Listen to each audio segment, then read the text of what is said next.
Shemai pal, how are you doing? This is ben.llywelyn, and I've got something to announce for you today about the direction of this channel and a book that you need to have read or at least be familiar with its influence and the documentary it helped shape if you want to understand Wales. And that's this book, When Was Wales, by Gwen A Williams. Can you hear that? Yeah. Whichever country or language or culture you get involved in, there are seminal works. Seminal? What does that even mean? There are very important works that you need to have read to fully grasp certain significances and nuances. And this book is one of them. This was written at a time that, well, I'll get into that in the series. What this is about is what I'm doing with this. So I've needed a reference point for this channel to show you different times in Welsh history. And so what I'm doing for you is I'm creating a catalogue. 35, I don't know if that's 7, videos. 35 videos. And that's going to encompass the width of Welsh history. And I'm going to go through that and make those videos for you now. And I'm going to base them off of this book. Now, this book in 1985 helped sculpt a documentary series, The Dragon Has Two Tongues. It's a fantastic series if you ever get time to watch it. There was 13 episodes. I'll put the number here if I'm wrong. It is 13? Yeah. And what it is, it's two guys, and they have very different views of what history is, how we should conceive of Welsh history as well, and the Welsh nation. And it's fascinating because the guy who wrote this book, Gwyn, he was quite Marxist.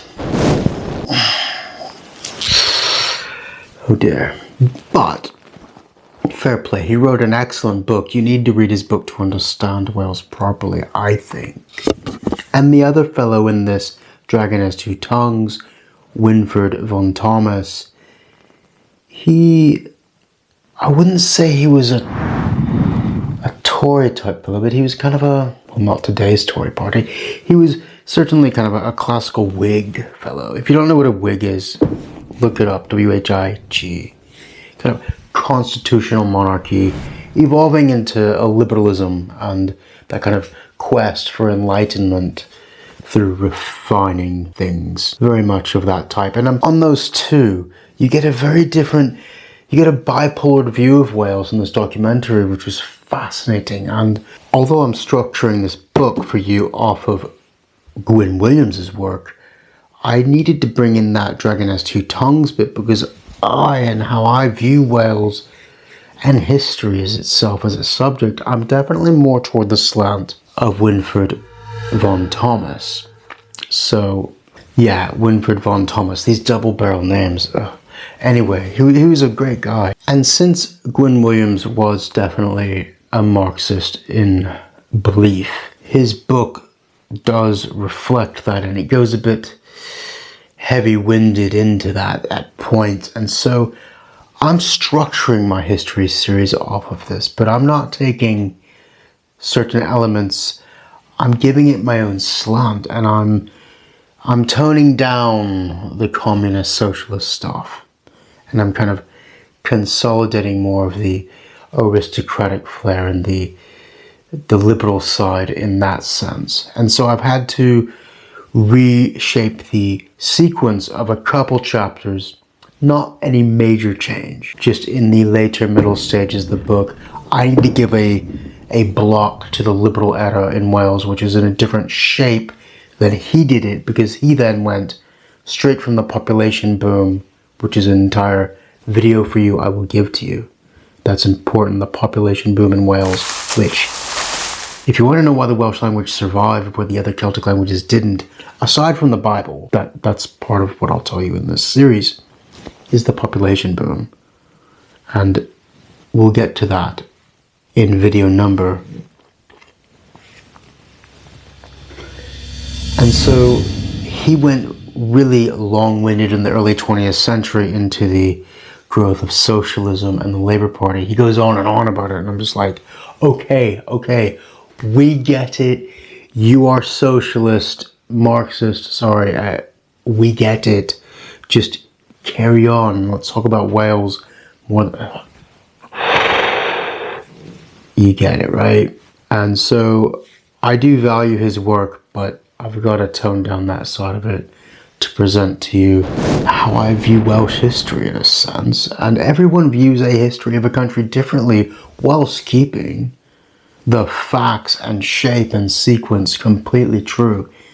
You could line up 100 people, and each one of them, more or less, is going to give you a slight angle of how they view that country's story. And I would like you to have Wales's story from not my point of view, because he did the work, but little sprinklings of my values and what this channel gives. A quick note on this series and how I'm going to present it for you, these 35 videos, of which this is the first, is that he wrote this just after a devastating loss for Wales. We voted against basically existing as a country in 1979.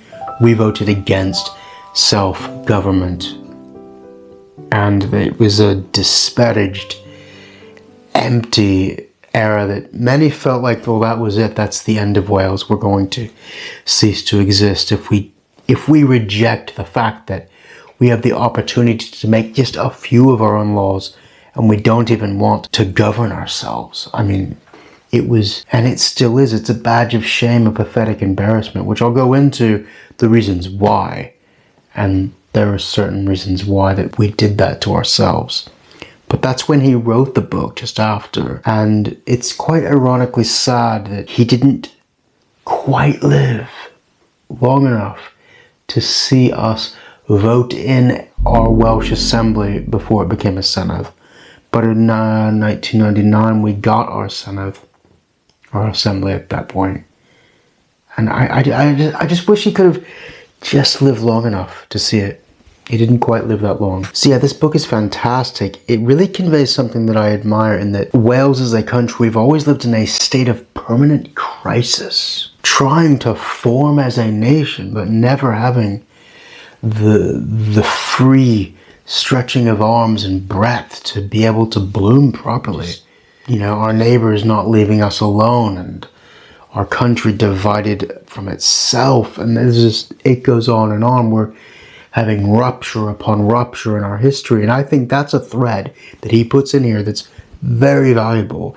And I'm going to try in this series to follow that sense of our nation has been in a constant state of crisis, never knowing if we're going to survive or continue to exist, even from the earliest moment of our birth. And that goes through to the referendum I mentioned. And today, even because of Brexit, we're unsure where England next door is going. I mean, are they just going to flip out and go crazy like they do every few centuries and just start attacking everybody? I mean, you never know. So Wales has had a bit of tuffle with that and devolution, our parliament, our Senedd now, as a direct result of that. So we're still living from crisis to crisis in our country's history. And I just wonder if Wales is going to ever get a chance to exist without perpetual argyfwng crisis and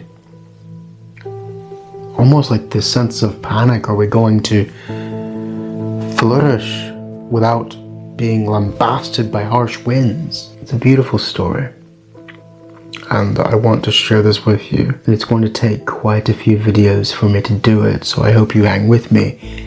We will come back to languages, and I may sprinkle in something to do with language in between some of these videos. I don't know yet. I will be using the Welsh language speckled in there, brief,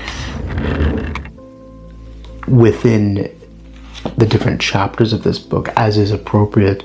There are a lot of Welsh language words which, if you're talking about Welsh history, you need to know. So you'll get to learn those, and I hope you enjoy this journey that I'm going to take you on. We'll see how it goes. So that's where this channel's going. We're going to take you all the way through Welsh history from the very beginning to after the referendum and explain why we chose in a second referendum to have our own self-government, because that's important too. But that happened after this book was written. And where does this book begin?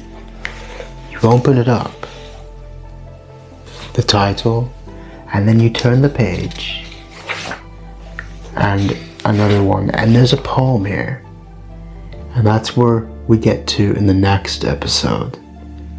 This poem by vaughan-thomas, Welsh history. I'm going to read it to you. If you would like to help keep this channel going, please consider joining me on Patreon, and thank you to each and every one of you who have contributed and donate. Diolch yn fawr iawn. We will keep going. We'll see you with vaughan-thomas.